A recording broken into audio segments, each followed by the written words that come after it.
এদিকে হ্যাঁ শুরু করছো। বিসমিল্লাহির রহমানির রহিম। সুপ্রিয় দর্শক শ্রোতা ভাই বোনেরা, এই মুহূর্তে দেখতে পাচ্ছেন আমি দাঁড়িয়ে আছি বাংলাদেশের জন্মার নায়ক, অকাল প্রয়াত নায়ক, চিত্রনায়ক জনাব সালমান শাহ, যিনি স্টাইল আইকন, বাংলাদেশের চলচ্চিত্র জগতের একটা ধ্রুবতারা। তো চিত্র জগতের মানুষ তিনি, আমিও আসলে চিত্র জগতের মানুষ। ছোটোবেলায় ক্লাস 6-7 যখন পড়তাম তখন সালমান শাহ ভাইয়ের সাথে দেখা হয়েছিল এই বাড়িতেই, এই ভবনে তিনি জন্মগ্রহণ করেছিলেন, যেহেতু আমি স্থানীয় সিলেটি, বারবার আসতাম।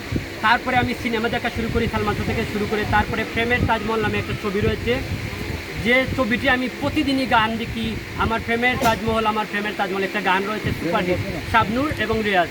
সেই শাবনূর এবং রিয়াজের ছবির ডাইরেক্টর আপনারা দেখতে পাচ্ছেন গাজী জাহাঙ্গীর, গাজী মাহবুব। আমার শ্রদ্ধেয় বড় ভাই আজকে এখানে এসেছেন সালমান শাহ ভবনে, ওনাকে সুস্বাগতম জানাচ্ছি আমি, কারণ ওনার চরম ভক্ত আমার বড় ভাই। যদিও চিত্রজগতে আমার কাজ করা নাই, আমি 1200 নাটক এবং মিউজিক ভিডিও করেছি। ভাই সালমান শাহ কেন আপনার এত প্রিয়? আপনি আমাকে বারবার ইতালি থেকে কল দিলে বলতেন যে সালমান শাহকে নিয়ে অনেক কথা বলতেন, কেন প্রিয় যদি একটা মিনিট বলতেন? সালমান শাহ যখন থেকে সিনেমা জগতে আসছেন, বাংলাদেশের দর্শকরা নতুন করে একটা নায়ক করে এবং তার অভিনয়, তার আমাদের বাংলা সিনেমাও সমৃদ্ধ হয়।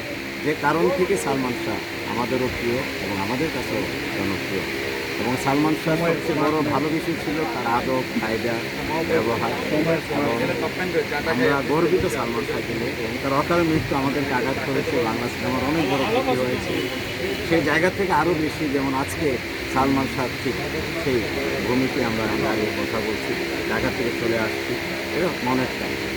ধন্যবাদ আপনাকে, ধন্যবাদ।